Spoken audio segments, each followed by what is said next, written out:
Pokemon Sun and Moon is already notorious for having dark Pokedex entries about Mega Evolution. I mean, look at some of these right here. Mega Salamence. Anyone standing in its path gets sliced right in two while this Pokemon continues its flight without interruption.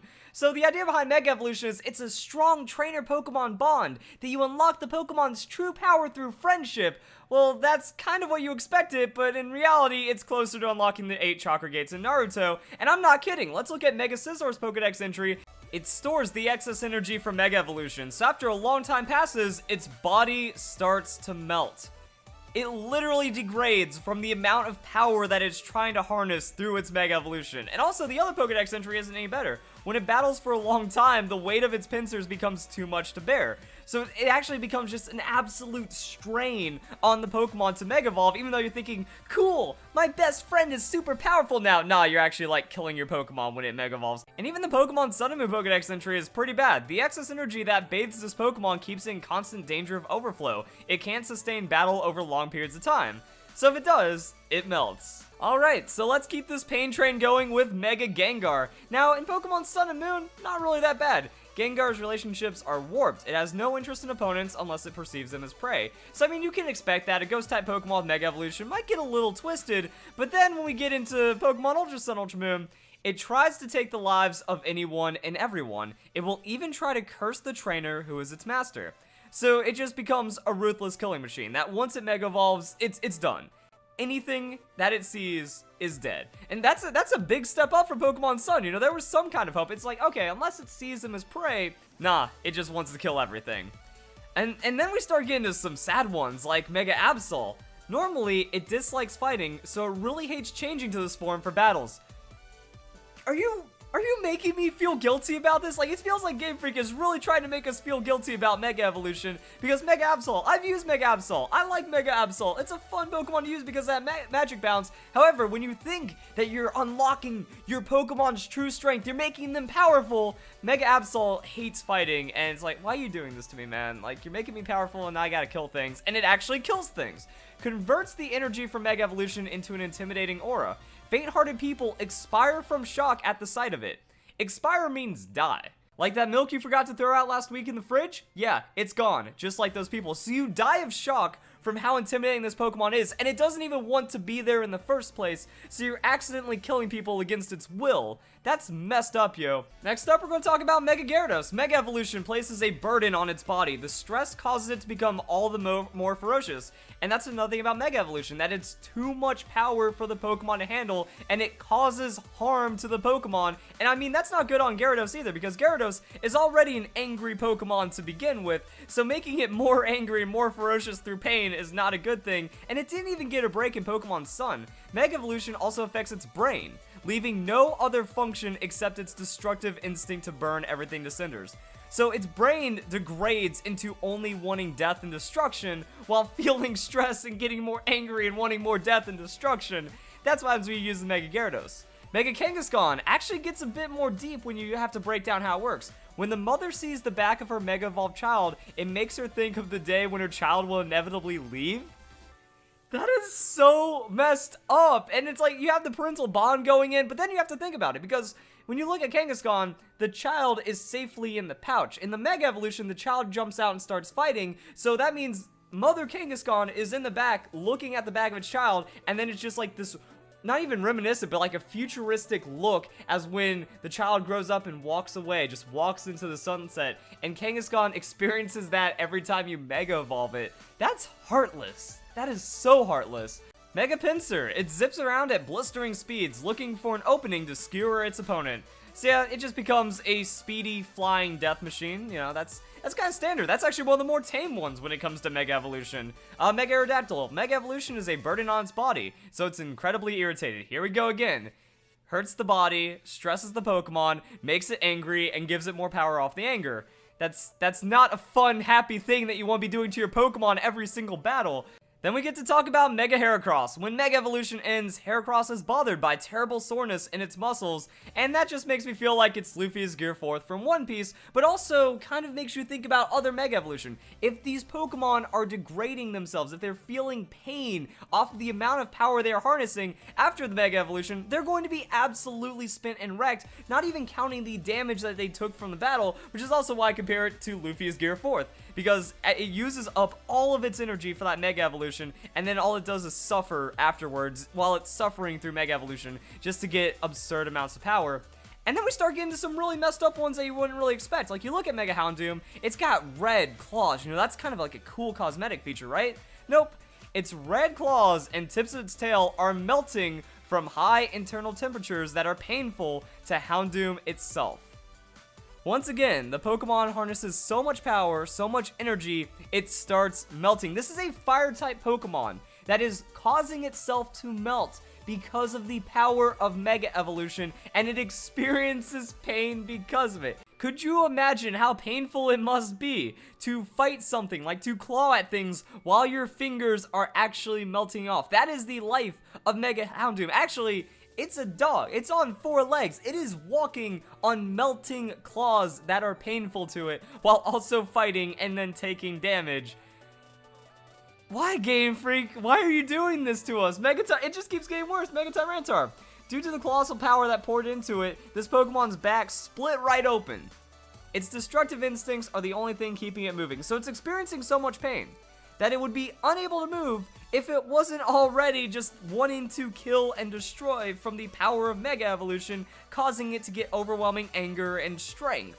And actually, it's something that makes sense. Like, you kind of look at it, it's like, yeah, that back kind of looks more like a rock kind of outcropping, you know, just an explosion of power. No, it's actually like exploding the back. And you can even look at the back sprite for Tyranitar, and you can see that there was like an extra shell over it. Well, that shell now becomes exposed and literally just splits right open. So good job on Game Freak for keeping the continuity of this Pokemon together while making a disturbing Pokedex entry. Also, its tail splits open like a banana, which is probably painful as well. I would just go and put that out there. Mega Sableye. Bathed in the energy of Mega Evolution, the gemstone on its chest expands, rips through its skin, and falls out.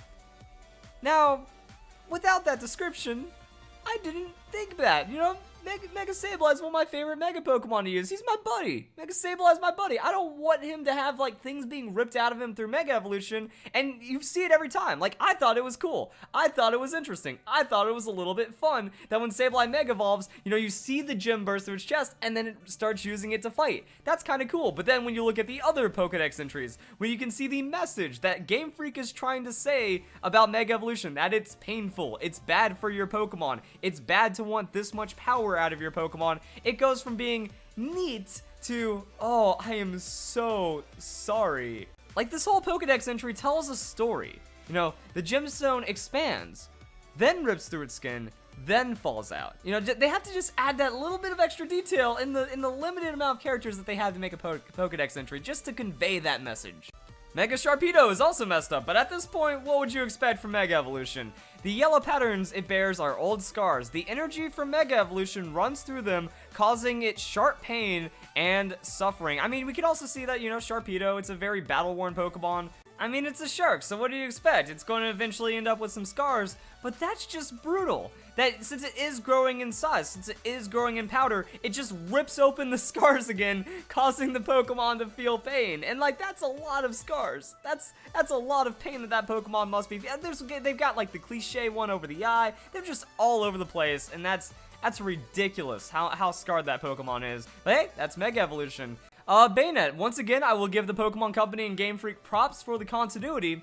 So the cursing power that was held back by its zipper comes spilling out. As you can see, there's a lot of zippers opening up on the Mega Beignet, but regular Beignet, a cursed energy permeated the stuffing of a discarded and forgotten plush doll, giving it new life as Beignet. The Pokemon's energy would escape if it were to ever opens its mouth. So now its energy escapes. That it's no longer able to hold back the zippers, and then you can see its true form, its true energy escaping. And also, I'd imagine that's a pretty extreme drain on the Pokemon as well. That if it it runs out of energy, if it runs out of life force, bad things start to happen, but now it just comes spilling out without any control because of Mega Evolution. Glalie. We've already talked about Mega Glalie. That's one of the big boys that people were talking about being messed up in Pokemon Sun and Moon, because yeah, the power of Mega Evolution was so strong that it smashed Glalie's jaw, and now it's unable to eat because its jaw is cracked open. That's it. Glalie looks so creepy because its jaw is literally broken, can't close it, and it's just stuck like that. And that also forces just its ice energy to leak out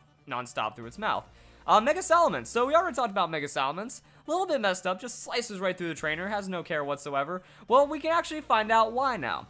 The stress of its two proud wings becoming misshapen and stuck together because of strong energy makes it go on a rampage. So Salamence actually hates everything about its form. That you expected that's like, now it's like a cool, just super efficient, just blitzing kind of fighter jet Pokemon. No, it doesn't like that. It doesn't like being this massive hyperspeed glider or anything, because it's the power has just fused its wings together, and it hates that. So that just makes it angry. And then it's also experiencing pain from Mega Evolution, as we can probably just assume with all Mega Evolution, and then it just goes around flying things, and maybe that's why it slices its trainer in two. You did this to me, ripped apart, boom, nothing. Mega Metagross. Oh god, I don't even, like, this one's pretty terrible as well. When it knows it can't win, it digs the claws on its leg into its opponent and starts the countdown to a big explosion. So it uses its weight, it uses its power, it uses its claws just to land on the opponent, pin them down, and then it's just like a machine that's self-destructing. Like, alright, I already know about, you know, Metagross, an explosion combo, an explosion set on that thing, fairly common, but I mean, that's the tactical edge. This thing goes, you know what, I can't win, I'm already dead probably, so I'm making sure you die with me. That is how calculating and destructive Mega Metagross is. Also, the other Pokedex entry, not comforting in the slightest. Its intellect surpasses its previous level, resulting in battles so cruel they'll make you want to cover your eyes. We're talking about Pokemon. You know how in the opening of some Pokemon movies they have like two very powerful trainers battling it out in like a championship match, or just something that's supposed to look like a really high-class Pokemon battle? Like, that's entertainment, you know, that is what Pokemon is about. But like, resulting in battles so cruel they'll make you want to cover your eyes. Could you imagine the most experienced, the most veteran trainers, the most champion of Pokemon masters not being able to watch their own Mega Metagross just lose control? Because yeah, it'll do anything to win. We can see that. It will just clamp down and explode. I'm imagining without any trainer's consent or anything, and it's just going to go and fight on such a superior level that it will find creative ways to torture its opponent in the most cruel ways possible. That one actually chills me the most out of any of these, just because it's Pokemon. It's canon, it's in the Pokedex, that you can't even watch this thing fight because it's such a cruel, destructive machine. And then last off, we're going to talk about Mega Garchomp. Its arms and wings melted into something like scythes. So again, we have this melting, overloading, overwhelming energy, this overwhelming power of Mega Evolution, just completely melting off Garchomp's claw arm hand things and then turning them into scythes. So it's a very painful, very brutal, very graphic process that just makes Garchomp a more efficient killing machine, because Garchomp is already ferocious, but like, this just streamlines into something more destructive. Also, I can imagine like the bottom part of its jaw melting a bit, giving it that extra look, and then it just goes and carves things up. There we go, guys. I wanted to say, I was kind of looking forward to if there were going to be more Mega Pokemon introduced in the Ultra Sun and Ultra Moon Pokedex. Be careful what you wish for, because this could be the end result. So if you guys enjoyed the video, hope you all have a nice day. Thank you very much for watching.